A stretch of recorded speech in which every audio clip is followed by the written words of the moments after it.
Muy buenas noches a todos. Buenas noches, profe. Buenas noches, bro.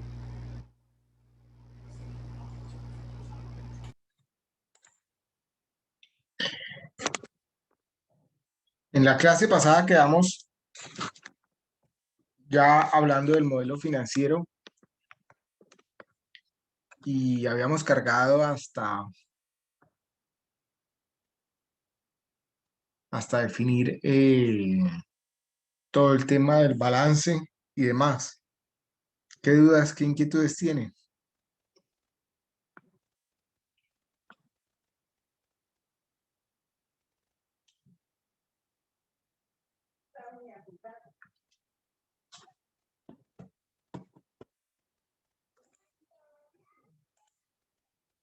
Por ahora ninguna, profe. Ya estimamos fondo de maniobra, ya hablamos de la referencia circular.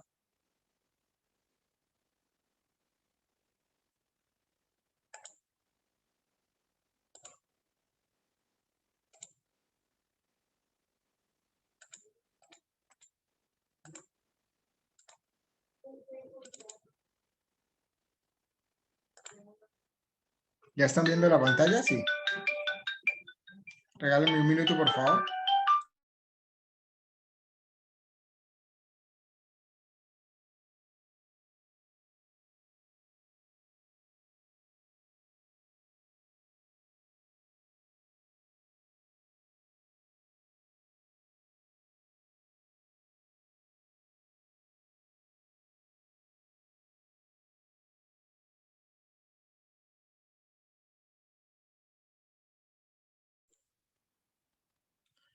Bueno, en la clase pasada quedamos ya hablando de la referencia circular y si se presentaban algunos inconvenientes para calcular el EBIT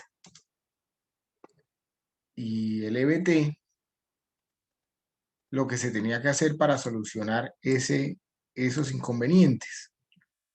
Y cómo a partir de ese momento también podíamos, entonces, a través del modelo, definir las necesidades operativas de financiación de nuestro proyecto.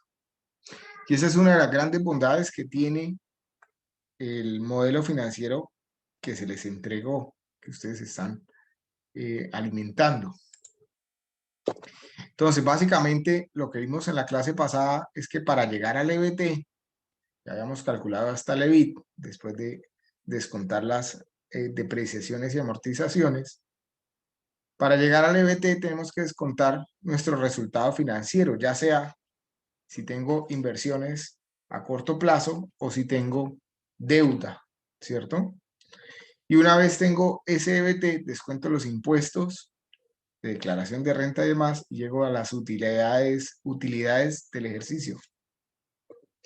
Pero además habíamos comentado que para definir las necesidades operativas de financiación, pues yo necesito conocer las utilidades del ejercicio, el beneficio, que depende del resultado financiero.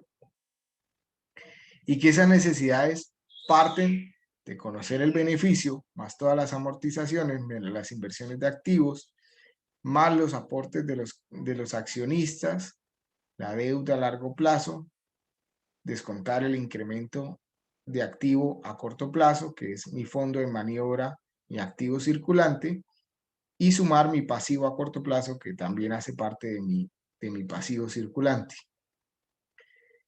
Y una vez conozca esas necesidades operativas de financiación, entonces, de acuerdo al tipo de interés que logre pactar con la entidad financiera que va a entregar el capital, pues voy a obtener el resultado financiero o el servicio de deuda, en caso de que sea deuda.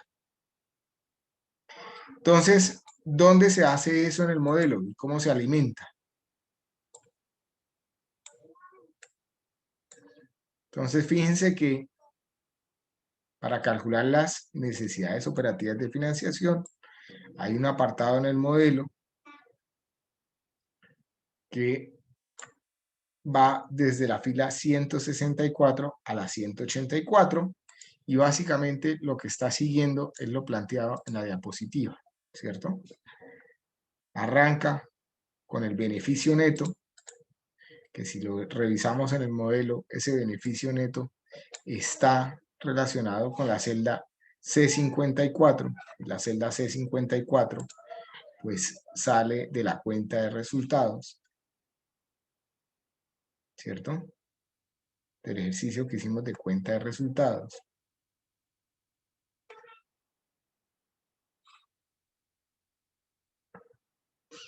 A eso le vamos a sumar nuestras amortizaciones, que están en la celda C40, también en la cuenta de resultados, y que sale del análisis o de las políticas de amortización que ya definimos para los activos, ¿cierto? Nuestras amortizaciones, la tenemos acá en la C40, son la sumatoria de las amortizaciones de inmovilizado inmaterial y de material, y eso depende de las políticas, ya lo habíamos visto en la clase pasada, de amortización que tenemos. Vamos a restarle nuestras inversiones en activos. Entonces tenemos acá lo que es activo inmaterial y material, que ya lo habíamos definido en la hoja de inversiones, que además lo tenemos acá definido también en nuestro balance. Lo tenemos ya aquí resumido y es lo que estamos sumando. Y restamos las ampliaciones de capital, que está relacionado con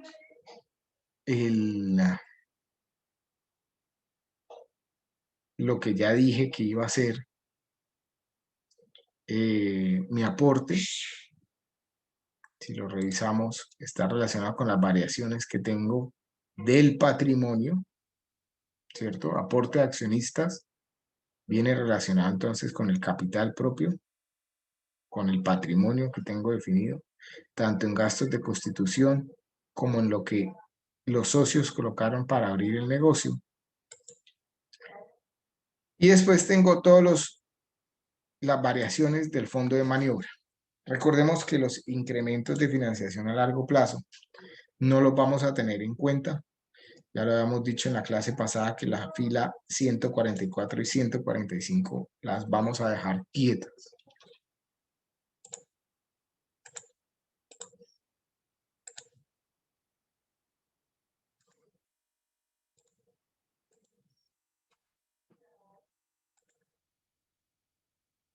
Y restamos entonces nuestro tema de fondo de maniobra, que si ustedes lo ven acá, vamos a restar los activos circulantes y a sumar los pasivos circulantes.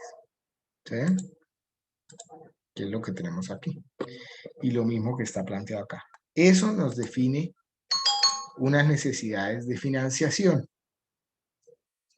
Y esas necesidades de financiación se van atendiendo en la medida de que el flujo, todo lo que va liberando el flujo de caja se va para atender esas necesidades de financiación, que además dependen luego, esa deuda, de los intereses que yo haya pactado. Que eso es lo siguiente que vamos a ver acá, en nuestras diapositivas. Estimación de la posición financiera. Dice, tras obtener el flujo de caja operativo del año, es decir, nuestras necesidades operativas de financiación, solo debemos complementar ese dato con la posición de deuda neta de la compañía en el año anterior, y al hacerlo llegaremos a la posición de deuda neta del próximo ejercicio o la próxima vigencia. Y en las próximas páginas recogemos de manera esquemática ese proceso. Entonces, fíjense que por acá teníamos nuestro diagrama de flujo de necesidades operativas de la financiación, donde lo único que yo voy a hacer es revisarlo o sumarlo a la deuda que traía el año inmediatamente anterior o a la caja menos la caja que tenía libre del año inmediatamente anterior, y eso me va a quedar mi deuda neta a corto plazo.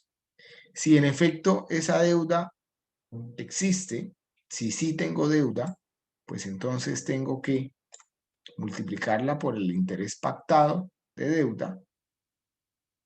Si deuda corto es mayor que cero, por acá, perdón, por este camino, voy a multiplicarla por el interés pactado y me va a quedar mis gastos financieros o mi servicio de deuda, eso se suele llamar servicio de deuda, que luego va a alimentar la cuenta de resultados. Y si no tengo deuda, lo que pasa es que voy a poder invertir ese excedente también en unos intereses pactados que me van a generar unos ingresos adicionales financieros que también alimentan la cuenta de resultados. De esa manera, pues lo único que me queda por definir en el modelo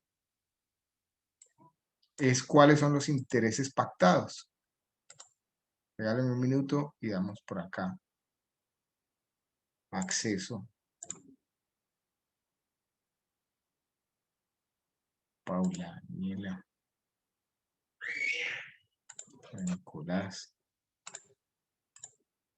y a María Camila.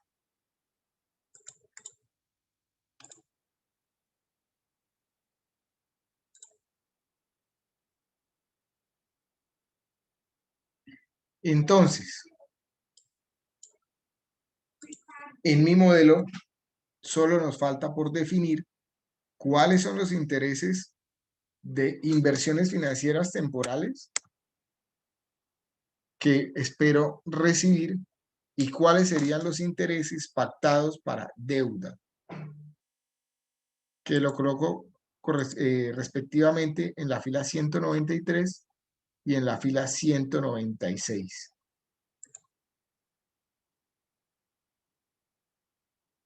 De acuerdo.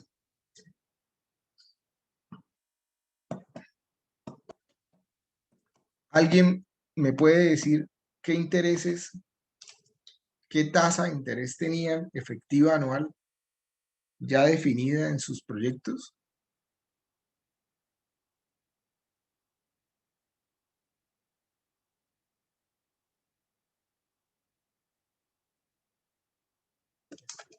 Mientras yo devuelvo por acá unas sensibilidades que ya se le habían hecho a esto.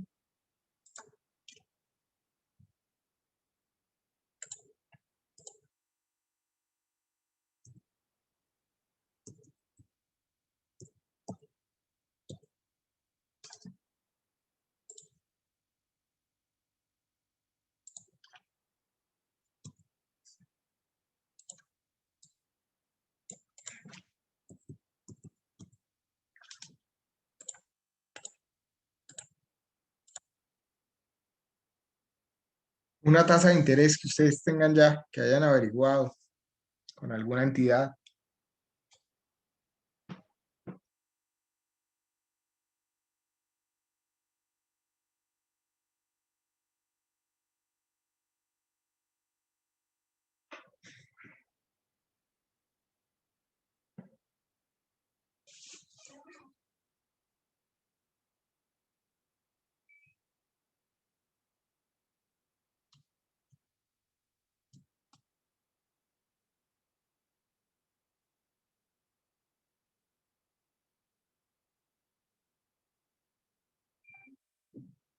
¿Ninguno?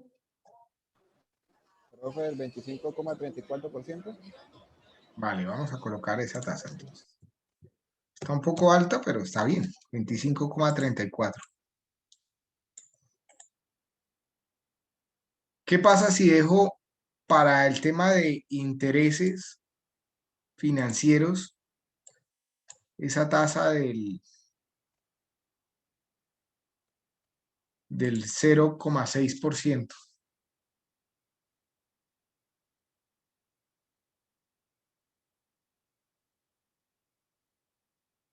¿Estará bien?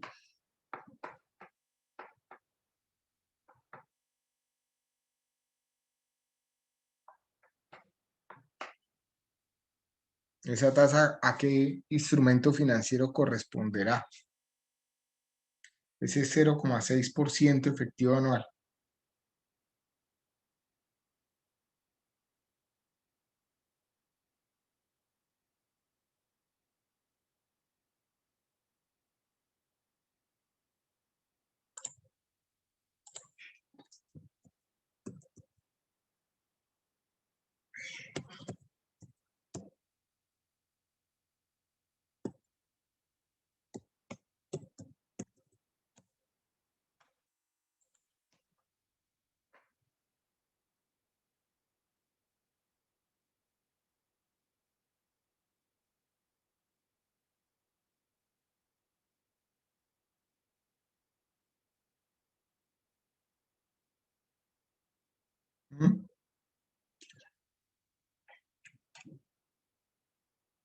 una tasa del 0,6% efectiva anual.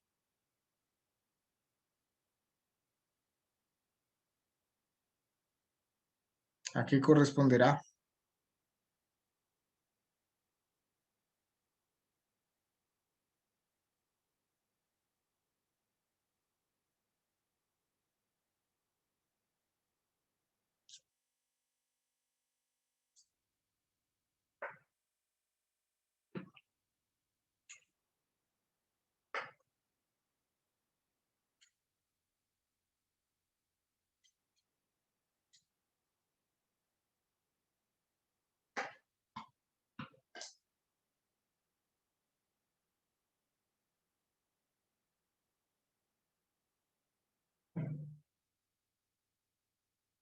¿Nadie?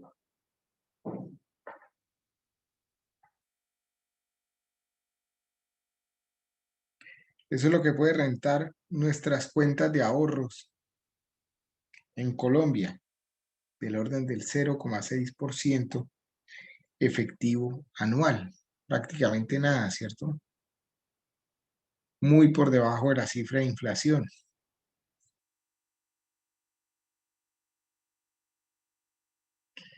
Con esto en mente, lo único que queda pendiente es calcular el flujo de caja libre, que es realmente lo que estamos buscando desde un principio, ¿cierto? Aquí me va mostrando cómo era el cálculo de las necesidades operativas de financiación. Hice la última diapositiva. Hemos sido capaces, con el procedimiento mostrado en las páginas anteriores, de construir un balance y una cuenta de resultados.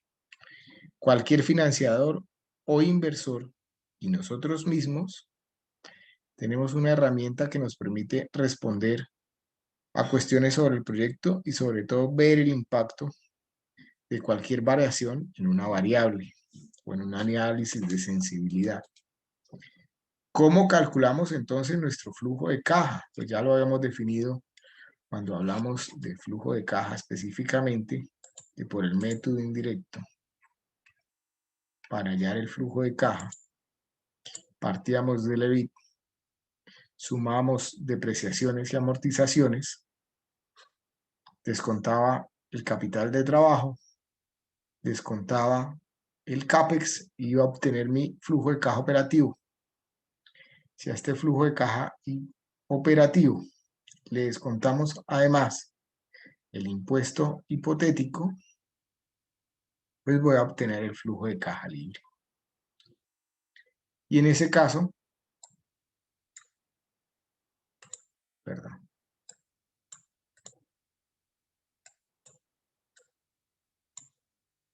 de esa manera lo está haciendo el modelo. Vamos a revisarlo acá.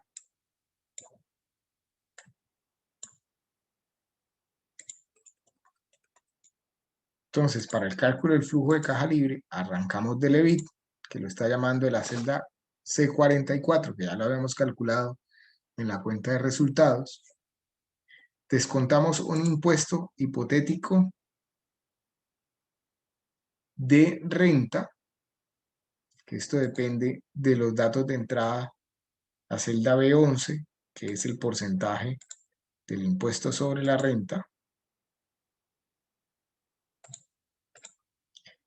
y a ese EBIT sub T o menos T sumamos las amortizaciones, que también la tenemos en la cuenta de resultados, restamos nuestras inversiones en capital, que las tenemos aquí, y restamos nuestro capital de trabajo, que es las variaciones de fondo de maniobra,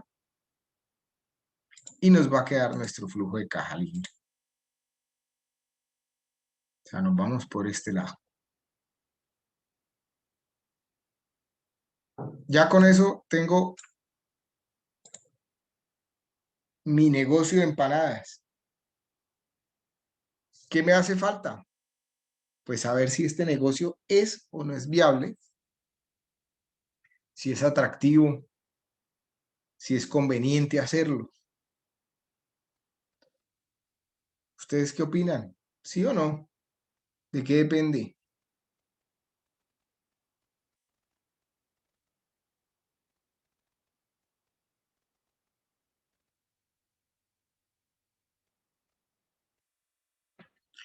Entonces, es acá cuando comenzamos a aplicar los indicadores de bondad económica, todos los que ya vimos, ¿cierto?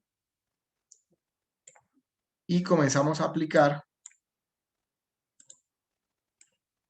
o hacer diferentes sensibilizaciones al modelo de diferentes variables para tratar de mejorar la situación, ¿cierto? Y marcar como una hoja de ruta de lo que debería ser realmente nuestro proyecto.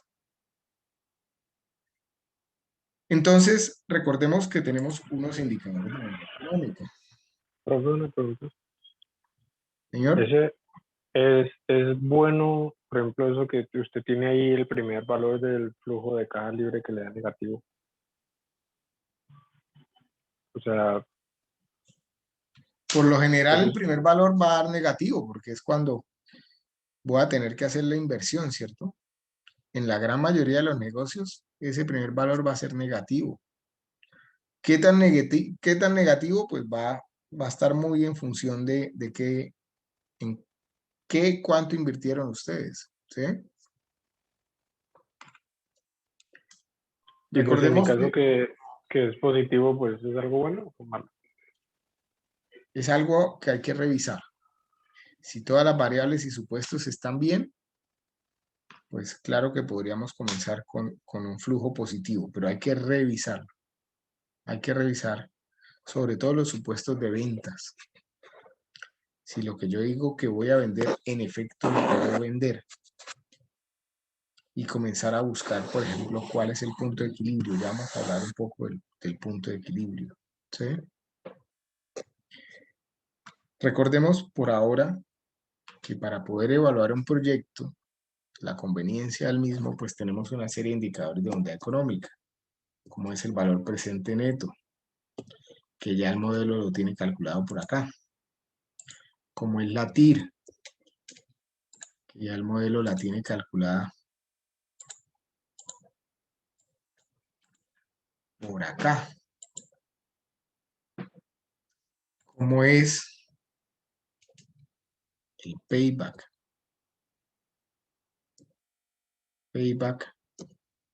o periodo de retorno de inversión, ¿cierto? Como es la relación beneficio-costo. Entonces, fíjense que estas tres dependen de un costo de oportunidad. Aquí yo tengo un costo de oportunidad, pero tengo que primero calcularlo. Entonces, ¿de qué depende el costo de oportunidad?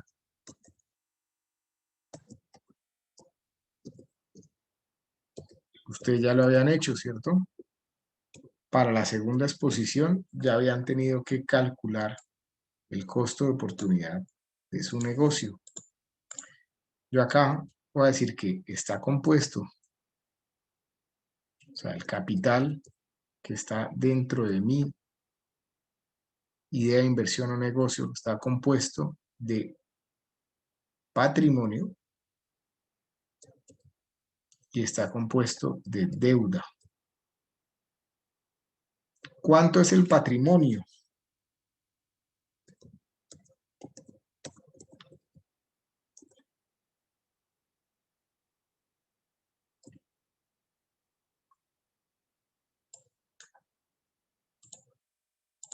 Pues el patrimonio, si me voy a mi hoja de inversiones, está definido acá, ¿cierto? Como 37 millones.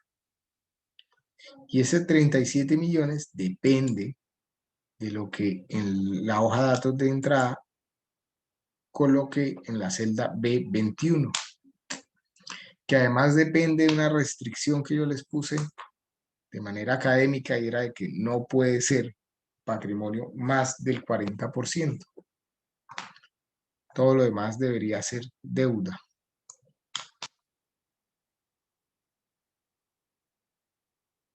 Entonces, volviendo a mi modelo,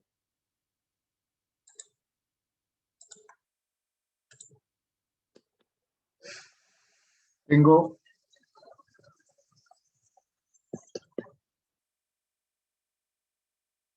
deuda sería igual, me voy a mi hoja de inversiones, sería igual a la inversión total menos el patrimonio.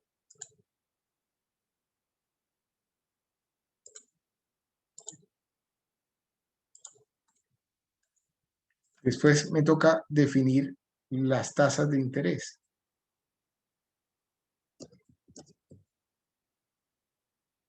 Entonces, para el patrimonio, voy a decir que en mi caso es un 6%, que sería invertir ese dinero en un CDT. O sea, si no invierto 37 millones en este negocio, yo soy el único socio, y tengo 37 millones para invertirla en el negocio. Si no lo invierto acá, ¿qué haría con esa plata? Probablemente la pondría en un CDT y lo máximo que aspiraría a recibir sería un 6% efectivo anual. Y de deuda, pues ya alguien me dijo por acá que el 25,3% es mi deuda. Por lo tanto, mi costo promedio ponderado de capital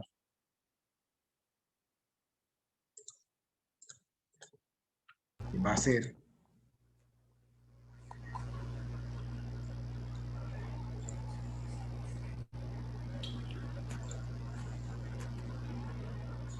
este sobre este por este y este sobre este por este. Si esto es expresado en porcentaje, mi costo promedio ponderado de capital es del 17,6%. Mi tasa mínima atractiva de rentabilidad. Profe, una pregunta. ¿Sí? La tasa de interés de la deuda fue la que nosotros definimos cuando hicimos el simulacro del crédito. ¿Sí? Ok. La tasa mínima atractiva de oportunidad, que viene siendo mi costo de oportunidad, mi tasa mínima atractiva de rentabilidad, que viene siendo mi costo de oportunidad, la voy a definir como el costo promedio ponderado de capital más un 2%. ¿Por qué el 2%? Por tener un factor de seguridad, ¿cierto? Más que otra cosa. ¿Puedo colocarle más por encima? Sí. Puedo colocarle el 10 o el 20. Pero entre más alto sea el costo de oportunidad, más difícil es el tema de que el proyecto sea viable. Entonces, voy a decir que este costo de oportunidad, en este caso, va a ser ese 19,6%.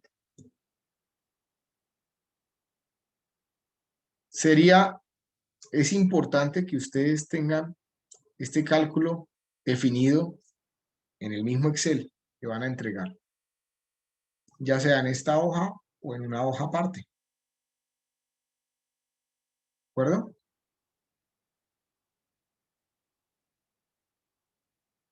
Ya con el costo de oportunidad que tenemos acá, ¿el negocio es viable o no?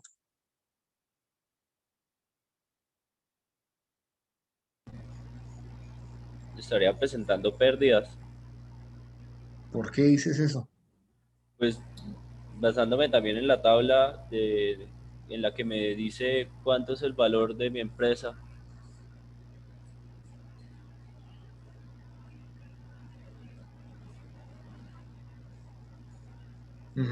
Pero, bueno, esos son datos que no hemos hablado mucho, pero de lo que sí ya hemos hablado, ¿qué podemos definir?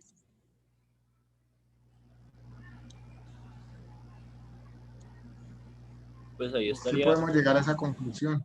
pues digamos, si solo miramos lo del TMRA, estaría ganando porque lo que él tiene de captación, si no estoy mal, es del 17 y el TMRA da el 19.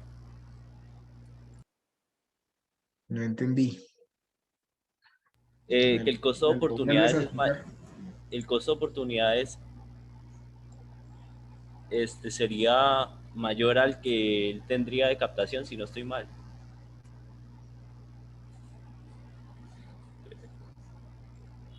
¿Quién ayuda a Santiago? ¿Quién dice algo más? Pues yo diría que no es viable porque el valor presente neto da negativo y da TIR también. Ok. ¿Qué quiere decir un valor presente neto negativo? Recordemos la tabla de decisión. ¿Qué significa?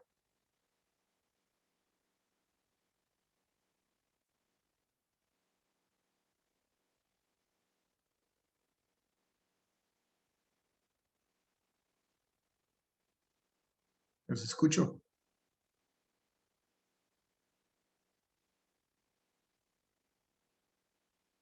Que está diciendo que el flujo de caja es menor que o sea, que el flujo de caja me está representando son pérdidas. No tendría tanto flujo de caja como dependiendo de mi costo de oportunidades. Si el valor presente neto es menor a 0, me está diciendo que se destruye valor, que no se crea valor. Por lo tanto, no estoy ganando dinero. Otra, matemáticamente hablando, la rentabilidad del negocio, que está definida por la TIR, es menor que el costo de oportunidad, que ya lo definimos en 19.6, ¿cierto? Y por lo tanto, el proyecto no es conveniente hacerlo. Sin embargo, fíjense que si hablamos de beneficio, o sea, porque muchos entienden que la ganancia del negocio está aquí, representada en el beneficio, ¿sí? En la utilidad, o también en si me está dejando o no flujo de caja, ¿cierto?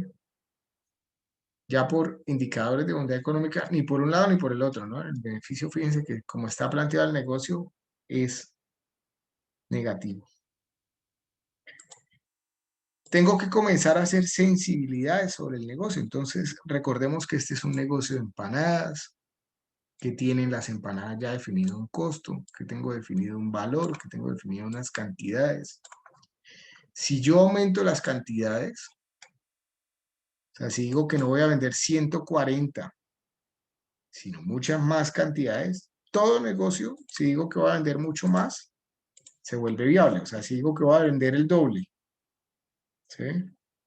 5.200, por decir algo. El doble, pues seguramente mi negocio ya comienza a ser viable, ¿cierto? Tengo un valor presente neto positivo, tengo una TIR del 55%, mejor dicho, esto es la machera de negocio.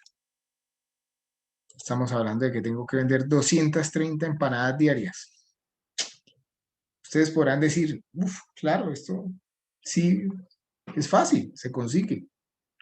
Yo no sé si ya les conté el cuento de los 15 cafés y de mi experiencia fallida en la repostería, en los negocios de repostería. Yo no era el repostero como tal. ¿Sí? ¿Sí se las conté o no? No, señor. Sí, sí, creo que sí. Sí, profe, era que pues, para que sea rentable tenía que vender 15 tazas de café diarias, si no estoy mal. Tenía un modelo financiero de un negocio que puse por allá en el 2018, que había que vender solo 15 cafés. O sea, el modelo financiero decía que era sostenible a partir de 15 cafés y en la realidad no vendía sino 5. Entonces, la recomendación que es no comenzar a hacer sensibilidades con las ventas, porque si yo digo que voy a vender mucho, con toda seguridad cualquier negocio se vuelve viable. Entonces, sencillamente, en este caso voy a dejar las mismas ventas que tenía planteadas inicialmente en el proyecto y tengo que entrar a revisar otro tipo de sensibilidades. Entonces, arranco.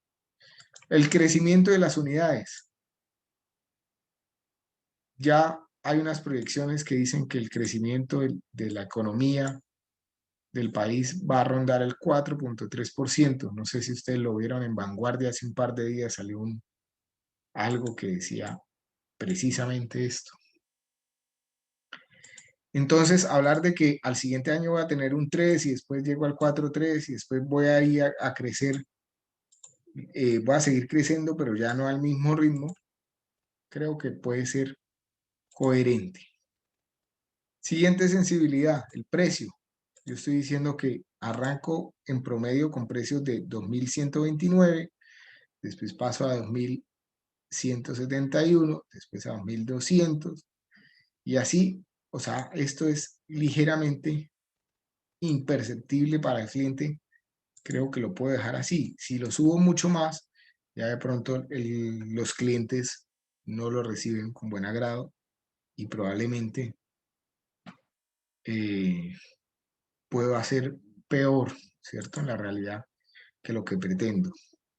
No sé si ustedes se han dado cuenta, pero hay muchos negocios que yo tengo la percepción que en el modelo financiero les comenzó a pasar eso. Por decir algo, no sé si ustedes recuerdan Conarte o ya a nadie le suena Conarte.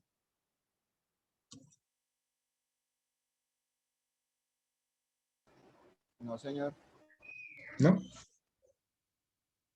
Ya murió, ya no existe, pero existía donde era Cuadraplay, muy enfrente de Gratamira, que eran como 3 o 4 pisos, una edificación como de 3 pisos. Era un café que vendían comida y demás, ¿sí?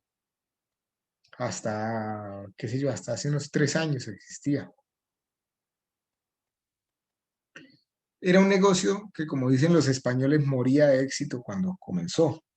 No le cabía a la gente, tenía mucha clientela y les iba muy bien al punto de que se pudieron ampliar. Primero estuvieron donde hoy es el Banco Sudameris, después se movieron a otro sector, etc. Pero en la medida en que iba decayendo el negocio, ellos tomaron por política subirle a los precios, o sea, intentaban compensar las menores ventas con precios más costosos, de manera que el margen fuera el mismo que ellos tenían. Y lo que hicieron fue acrecentar el problema, ¿cierto? Porque si la clientela se me está yendo y aparte de eso le pongo la carta más cara, pues chao, terminan de irse más rápido, ¿sí? Al garaje también le ocurrió algo similar, especialmente después de que abrieron. ¿El garaje sí le suena o tampoco? Sí, ese sí. Y ese sí, bro. El garaje les pasó algo ligeramente similar, especialmente después de que abrieron el punto de cabecera. ¿Sí? Seguramente la estructura de gastos fijos y de costos se les incrementó tanto que les tocó ajustar precios. Y eso también ayudó a que muchos clientes fieles comenzaran a ver otras opciones y que nacieran otros negocios, ¿cierto? Es lo que probablemente le puede pasar a un Camachos, donde cuando le comience a bajar la clientela, comiencen a subir precios, pues les comienza a pasar lo mismo, ¿sí? O a un Vikingos con la apuesta tan grande que hicieron de ese restaurante tan grandote que tienen en la 35. ¿Sí lo han visto? Esa estructura de costos funciona bien si mis ventas son muchas, pero si los clientes se comienzan a ir, sostener esa estructura de costos en la que seguramente apostaron ellos es complicado y pues entonces lo tienen que compensar de muchas maneras. Lo tienen que compensar con buena calidad, con buenas promociones, o sea, manteniendo al cliente interesado y que haya mucha clientela, ¿cierto? Pero bueno, no voy a tocar precios, no voy a tocar estructura de costos, ya la definí. Para los primeros años tengo un ligero, después de la curva de aprendizaje, logro reducir y optimizar procesos y bajar un poco los costos y después me mantengo ahí. Gastos de personal, pues es lo que hay, a menos que revisara sueldos o perfiles. Yo puedo irme a la hoja de recursos humanos y decir, no, esperen, ¿necesito el contador? Sí, y además lo contrato medio tiempo, ¿cierto? ¿Qué? Medio mes, ni siquiera, o sea, es para que haga los libros una vez al año y ya está. Necesito el cajero. Uy, esta estructura está súper bajita, ¿no? Ya veo que tengo por acá un error grave, grave y garrafal. Es que digo que voy a colocar un cajero que vale un salario mínimo, pero lo voy a contratar solo un mes. Me toca decirle que lo voy a contratar 12 meses. Lo mismo un cocinero. Pero este cocinero, pues ya no me sirve tenerlo tan caro. Voy a bajarle el salario, 1.000.000 de pesos. Y un administrador, lo vamos a dejar en 1.500.000. Creo que aquí mi problema se aumentó. A este le podría revisar el factor multiplicador, podría rondar también por lo mismo, 1,77. Creo que aquí el problema aumentó, porque esa nómina se incrementó considerablemente, ¿cierto? Fíjense que mi valor presente neto está grave. Sin embargo, por acá en la estructura de gastos fijos tengo un arriendo y en inversiones resulta que tengo un local comercial. Entonces, si voy a arrendar, es porque no voy a comprar local. Además, en los impuestos tampoco tengo definidos prediales. Luego, no tengo que comprar local, sino que voy a hacer gastos fijos. Incluso voy a incrementar un poco el valor del arriendo. Voy a incrementar un poco el valor del agua. Lo veo muy bajito. Voy a incrementar un poco el valor del gas, que también lo veo muy bajito. Y voy a mantener todo lo demás. Si miramos el modelo, sigue siendo negativo en mi caso. Además, hay una particularidad en el flujo de caja. Me está dando negativo el año 5 y 6 y el año 9. Eso no tiene lógica que yo plantee desde la planeación de un proyecto que en el año 5 y 6 voy a perder dinero, ¿cierto? Como planificación, así los números se estuvieran dando, valor presente neto positivo y demás, no tiene presentación que yo ya planteé desde el inicio que voy a perder dinero en ciertos años. ¿Por qué pueden estar esos años tan graves el tema? Pues puede ser que primero estoy incrementando gastos de personal, precisamente en el año 5. Estoy incrementando gastos fijos en el año 5. Se me están incrementando también ciertas inversiones que están depreciadas al año 5. Entonces yo podría decir, bueno, estudios y diseños, que viene asociado un poco con el tema de la remodelación del local y todo lo demás. ¿Será que sí lo tengo que contemplar, esa depreciación? O sea, al año 5 voy a hacerle otra remodelación. Probablemente no, voy a decirle, lo aplazo un poco más, lo voy a colocar por acá 8 años. Licencias informáticas, me toca dejarlo así. Inversiones en publicidad y mercadeo. Bueno, no tengo ninguna inversión, no pasa nada que coloque o quite algo así. Mi página web, cada 5 años. Igual, preciso me queda en el año 5. Vamos a correrlo un poco, vamos a decirlo que al año 6 o al año 7. O lo dejo un poco antes, de pronto al año 3. Inversiones en edificaciones, 3,5 millones. ¿Qué tengo por acá? Remodelación del local. Sí, lo puedo dejar en 11 para que se deprecie en el ciclo de vida del proyecto. Inversiones en vehículos y computadores, no hay nada que hacer, lo tengo ya en lo máximo. Maquinarias y equipos lo tengo en lo máximo. Y otro tipo de materiales, pues yo creo que lo podemos dejar por ahí. Miremos el modelo nuevamente. Flujo de caja, negativo en estos 2 años. Valor presente neto, grave, ¿cierto?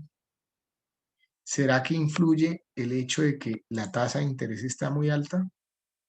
¿Qué pasa si busco un crédito más barato, por ahí el 17,5? Ya que lo veo por acá. ¿Cambió en algo? No influyó mucho, ¿no? Sigamos revisando qué tengo por acá.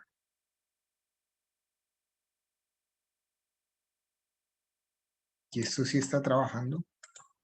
Sí está iterando. Sí.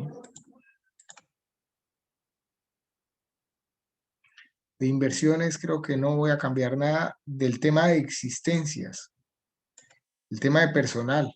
Yo había dicho que le voy a prestar 15 días al personal, por si acaso. Bajarlo a 5. A 5 días. ¿Listo? ¿Qué más había dicho? Que tenía 3 días de existencias. Voy a decir que los proveedores, por lo menos a partir del año 2, me fían esos 3 días de existencias. Eso me va a ayudar. Revisemos mi flujo de caja.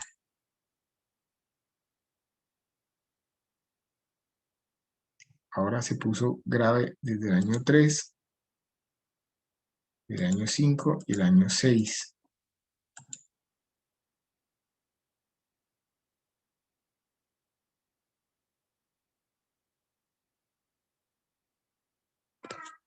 ¿Qué más podemos hacer?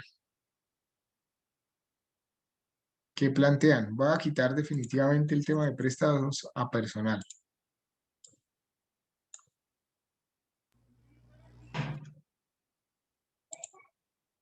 Ya está que mejora el tema por acá. En inversiones, en impuestos, en gastos fijos. A ver qué tenemos. Definitivamente, de pronto me va a tocar no pensar en administrador. Voy a salir del administrador. Entonces mi organigrama inicial y mi organigrama consolidado es el mismo. Ahí el modelo financiero ya comienza a dar signos de vida, ¿cierto? Pero algo está pasando en el año 3. ¿Por qué baja tanto el año 3? Entonces revisémoslo a ver qué está ocurriendo. Crece, crece. Por acá la estructura de crece. En el EBITDA sigue siendo positivo. En el EBIT sigue siendo positivo. Entonces, debe estar relacionado con otro tema, ¿cierto?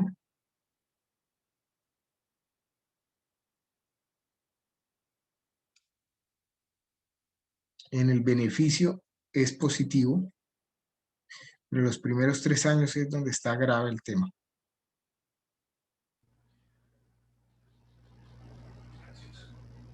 ¿Qué más sensibilidades le podemos hacer a esto? Profe, y si se le subió un poquito el costo de venta de cada producto. O puedo entrar ahora sí a revisar las ventas. O sea, después de que hagan todas las... Podría intentar más bien bajarle a los costos de ventas. Más que subirle al precio, mirar si puedo hacer las empanadas más económicas todavía. Sería lo primero. ¿Sí? Sin afectar mucho la calidad, obviamente. En las inversiones, a ver, yo tengo franquicias. ¿Pero para qué franquicias, cierto? Eso sí quiero comprarla en franquicias de empanadas de yo no sé qué. Bueno, el local ya no lo tengo. Mesones de acero. Bajémosle a un solo mesón de acero. Freidora industrial, computador, lanzamiento en redes, diseños arquitectónicos, remodelaciones del local y el tema de Microsoft. Este lanzamiento en redes está como página web. Este lanzamiento en redes, voy a pasarlo por acá cada 6 años. A ver qué pasa. Ya tengo esto, ya me está cuadrando. Digamos, sin necesidad de subirle a los precios, lo único que hice fue bajarle a las inversiones. ¿Sí lo ven? Esas son sensibilidades que ustedes tienen que hacer. También tienen que definir los indicadores que hacen falta, es decir, calcular la relación beneficio-costo y calcular la relación, el payback. El payback, pues ustedes ya lo saben hacer, ya lo hicimos hace, cuando estábamos viendo los indicadores, hicimos varios ejercicios. Les queda a ustedes de tarea hacerlos. Pero voy a hacer la relación beneficio-costos. Entonces, ¿qué son los beneficios? Pues todos los ingresos. Y básicamente los ingresos pues están definidos por las ventas, ¿cierto? Acá. Y los costos pues son la diferencia entre el flujo de caja de las ventas menos lo que me quedó en el flujo de caja.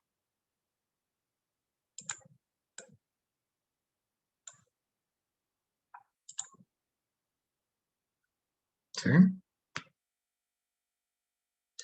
¿Cómo saco la relación beneficio-costo?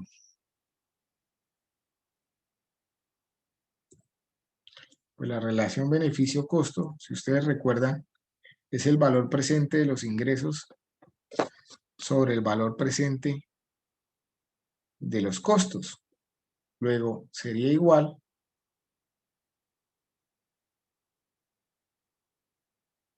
a este más la fórmula BNA. Abro paréntesis, me va a pedir la tasa, que es mi costo de oportunidad. Y mis valores, ese es mi valor presente de ingresos,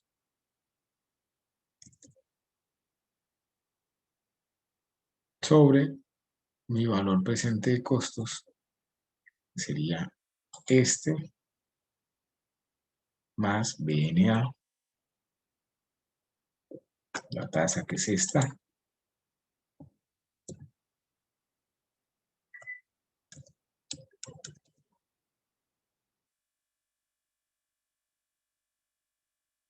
y los valores.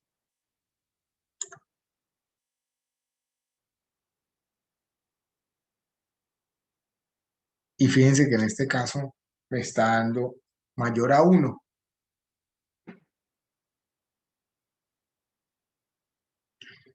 Hablemos, por último, para cerrar,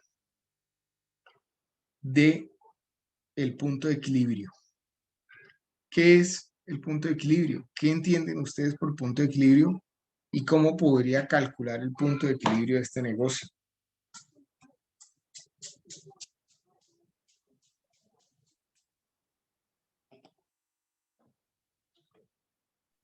Cuando el margen de ganancia es cero. Cuando el margen de ganancia... Bueno, ok, sí, perfecto, te compro esa idea. Y entonces, ¿cómo sé cuándo es cero la ganancia?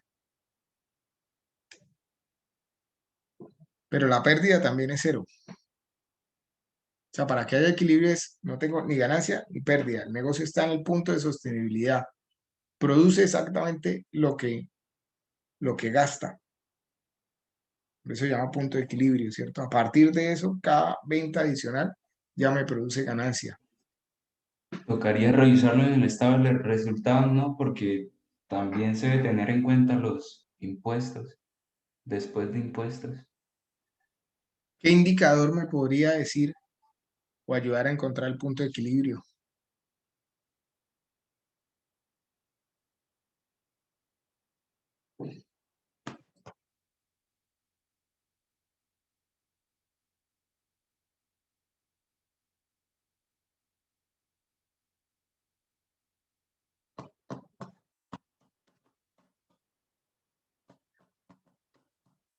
Escucho. Profe, el valor presente neto. Ok. Y entonces, ¿cuánto me tiene que dar el valor presente neto para encontrar el punto de equilibrio?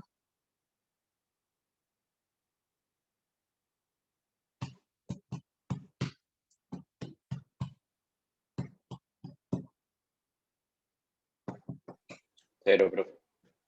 Cero, ¿cierto? En cero significa que la rentabilidad del proyecto es igual al costo de oportunidad, que ni se crea ni se destruye valor, por lo tanto, estoy en equilibrio. Entonces, busquemos nuestro punto de equilibrio.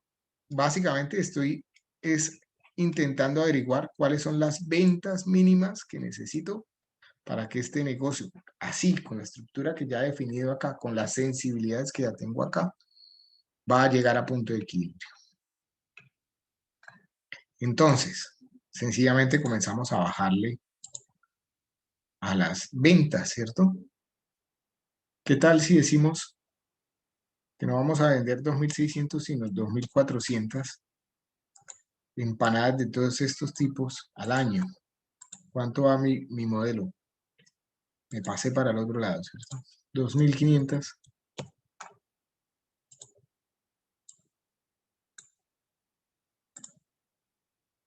Ya estoy otra vez en positivo. Vamos a bajarla a 2.480. A ver qué pasa.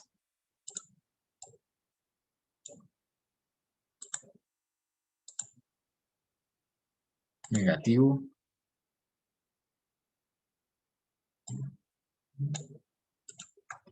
La mitad, no más.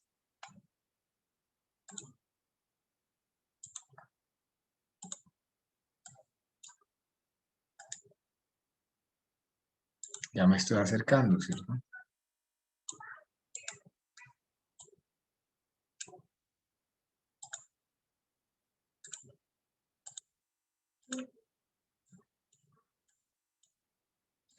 Que no vendo 13.000 limonadas, sino 12.900 limonadas.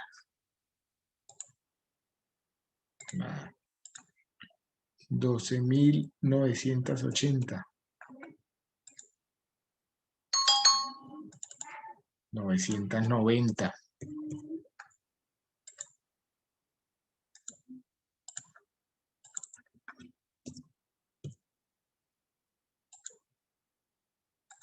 Por ahí estamos, ¿cierto? Podría decir que ese es mi punto de equilibrio, ¿cierto? Pues fíjense que en el modelo, punto de equilibrio para este negocio sería vender mínimo 136 productos en el día.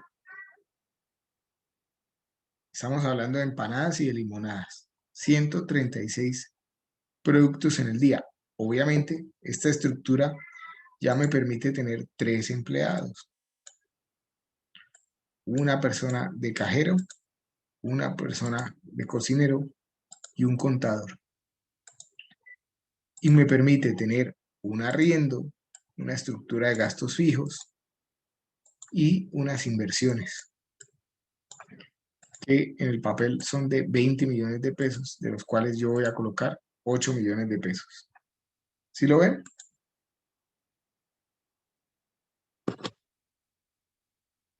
Sí, señor. Bueno, entonces vamos a abrir Moodle en este momento. Perdón. Acá.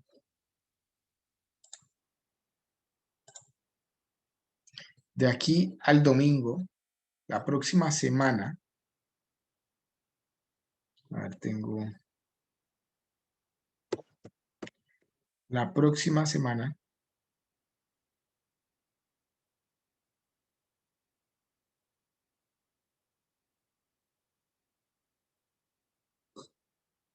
M1, en donde dice proyecto en grupo, en donde dice sustentación final, vamos a hacer la sustentación final, tanto el lunes como el miércoles.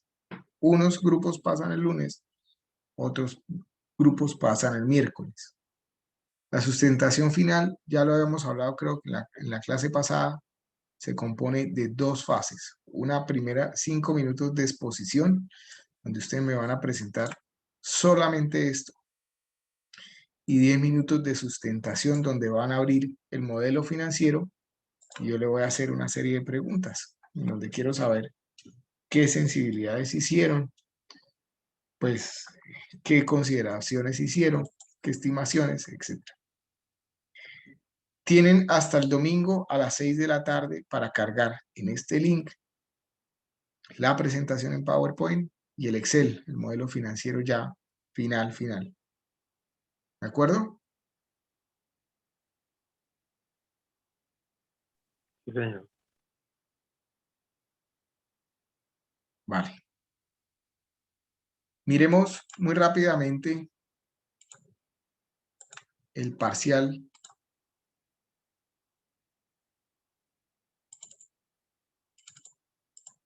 Número 2.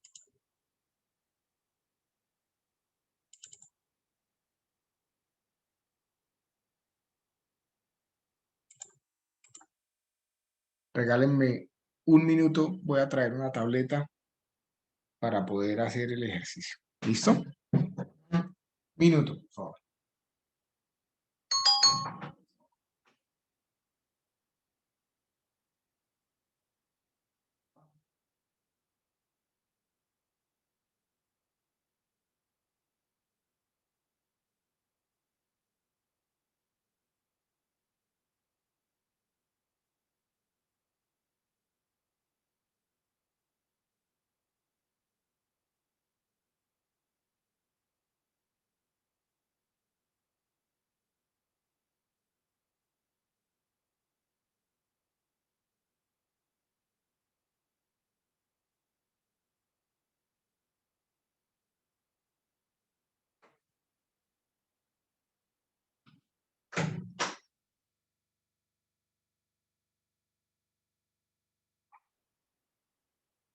A ver.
Perdón porque es que no logro conectarme acá a la tableta para poder hacer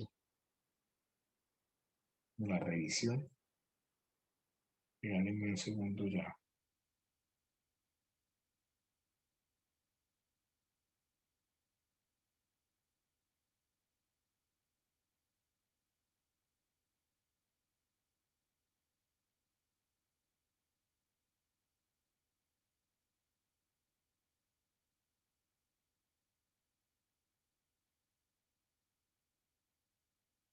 Entonces, sí.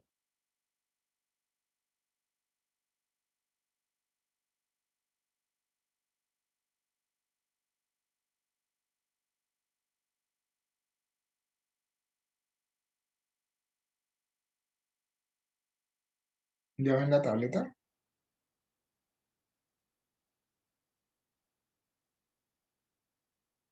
Sí, profe. Vale. Ahí la siguen viendo, ¿cierto? Sí, profe. Bueno, entonces el primer punto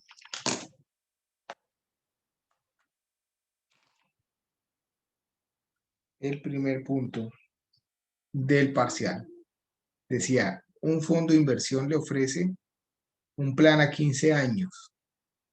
El fondo reconoció un interés del 7%. Uy, perdón.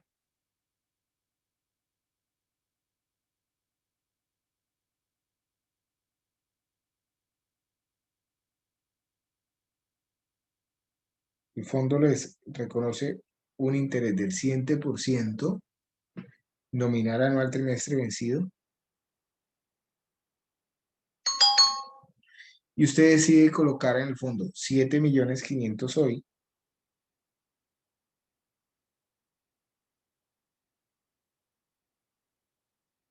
Y 6 millones dentro de 20 más X meses.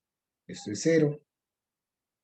Por acá hay 6 millones en 20 más X meses. Y me dice cuánto tengo al final de, me perdonan por las flechas, debían ser al contrario, ¿cierto? El diagrama de flujo, vamos a hacerlo bien.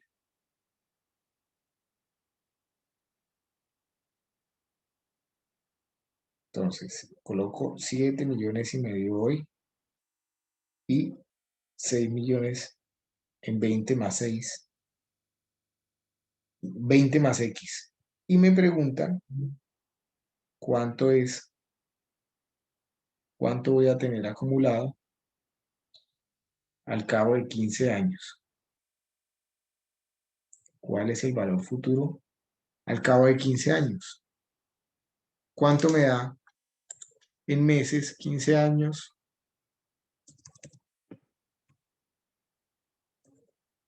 Estaríamos hablando de 180 meses.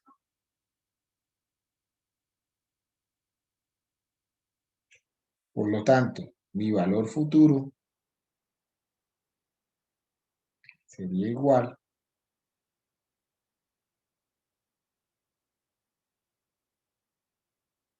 a 7.5 millones por el factor F dado P.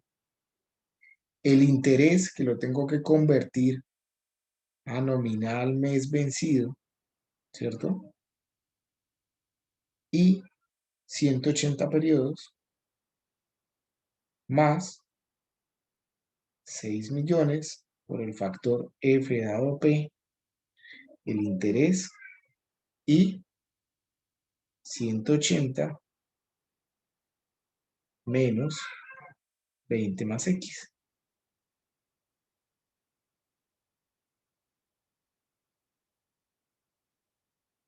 Y ahí tengo la respuesta de mi primera pregunta, ¿cierto?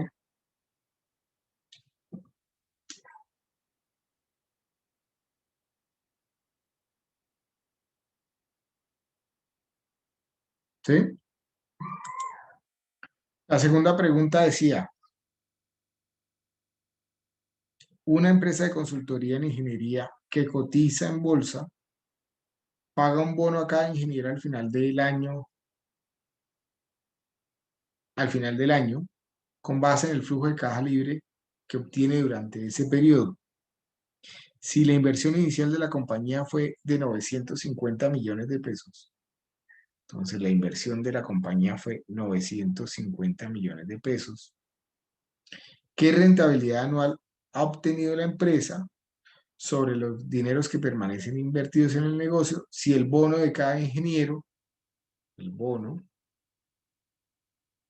de cada ingeniero es de 7 millones y medio por cada uno de los 6 últimos años? A ver, otra vez.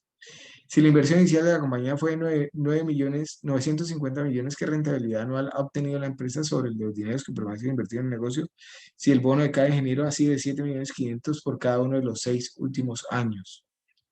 Suponga que la empresa tiene 7 ingenieros y que el total del bono monetario representa un X%. Entonces, el bono total de la empresa son 7 millones y medio por cada ingeniero y hay 7 ingenieros. Y este bono representa una X% del flujo de caja del periodo. Luego, el flujo de caja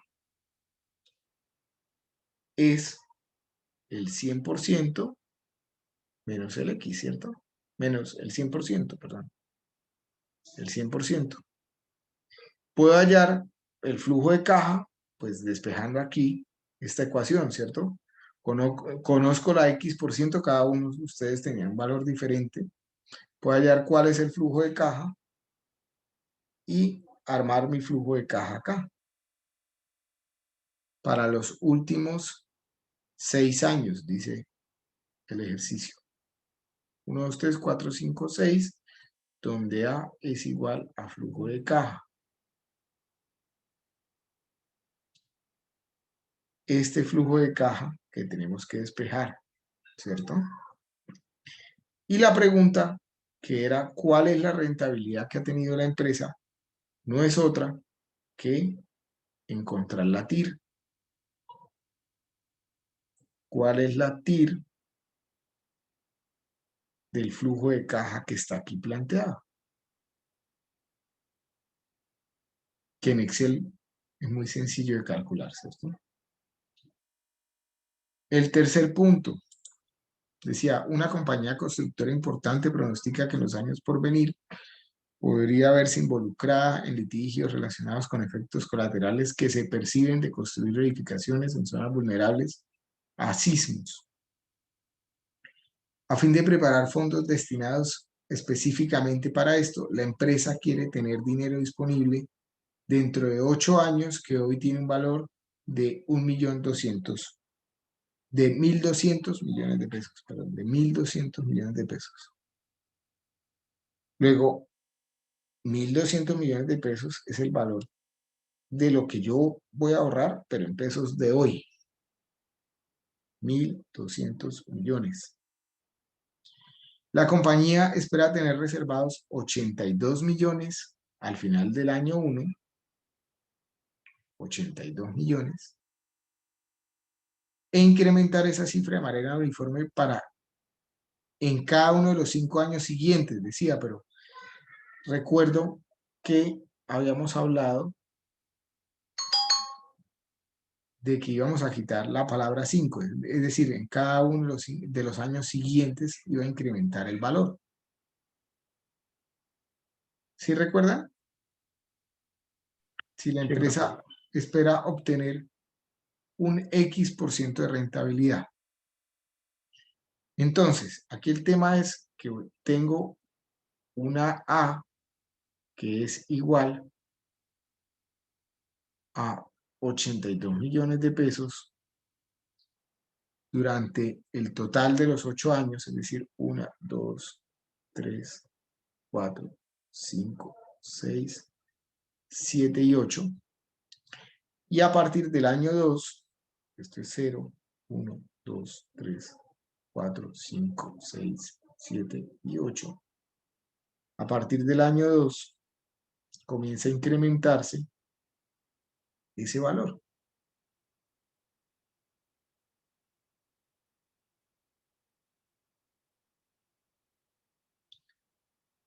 ¿A qué corresponde este planteamiento que hay acá?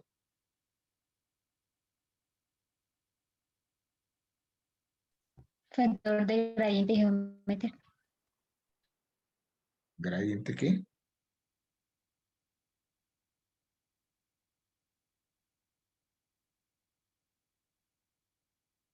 Es un gradiente aritmético porque siempre se incrementa en un valor. Entonces, mis 1.200 millones son igual a 82 millones por el factor P dado A, y que cada uno tenía un valor diferente de I, y N que era 8, más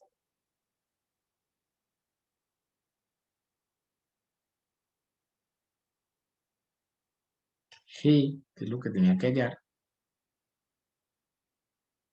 Perdón, lo voy a hacer acá arriba porque no traje hoy el lápiz y estoy aquí trabajando con el dedo y me cuesta más trabajo. Más G,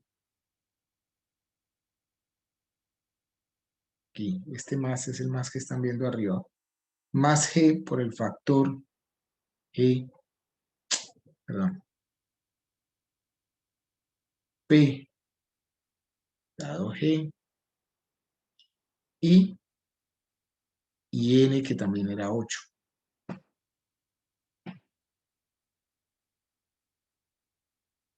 Ese era el punto 3. Punto 4. Teníamos 3 proyectos con unos valores definidos y se nos preguntaba los diferentes indicadores de bondad económica.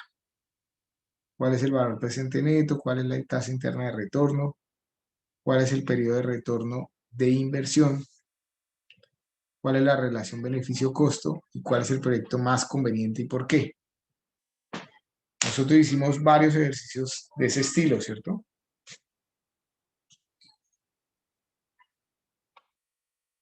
Cuando hablamos de los indicadores de onda económica. Creo que este sí lo voy a saltar, porque además no hay una única justificación, es muy dependiendo del inversionista, que son ustedes. Yo lo que voy a hacer ahí es, dependiendo de los indicadores, que es una cosa, una parte del resultado, reviso la justificación que ustedes me dan y la decisión de por cuál proyecto se va. Hay alguien que podrá decir que solo le interesa ganar más dinero y por esa razón elige el proyecto X, o hay alguien que puede decir que aunque le interesa ganar dinero, de pronto ser más conservador y invertir menos, y todo eso es válido si lo saben justificar. Y el punto 5 dice, una ingeniera civil que planea su jubilación depositará X% de su salario cada año en un fondo accionario de alta tecnología. Si ese año su salario es del 65 millones de pesos, es decir, al final del año 1 y espera que se incremente 3.5% cada año, ¿cuál sería el valor futuro del fondo después de 25 años si rinde un tanto por ciento anual? Ese sí era el típico problema de un gradiente geométrico, ¿cierto? Y si no estoy mal, lo hicimos en clase, ese mismo ejercicio. ¿Sí lo recuerdan o no? Sí, Sí, profe. señor. Vale. Bueno, ¿qué dudas tienen? ¿Qué inquietudes tienen frente del modelo y demás?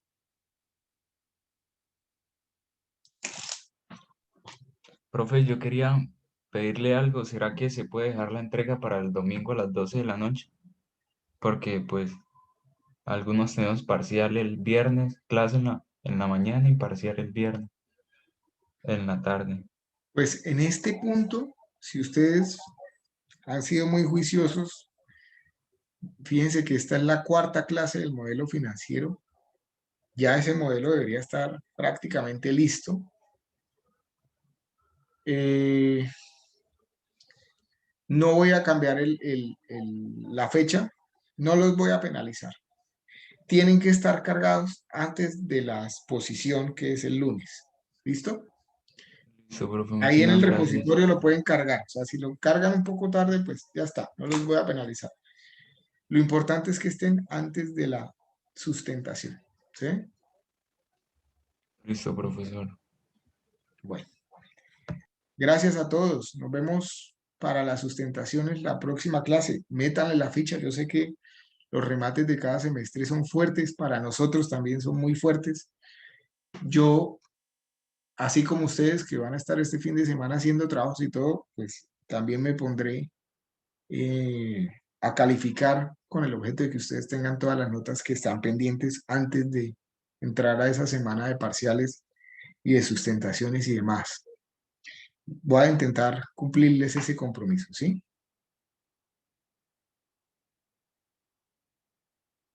Y nada, nos vemos la otra semana. Métanle la ficha. Ya es por poco, ya queda poco. ¿Sí? Listo, sí, señor. Hasta luego, profe.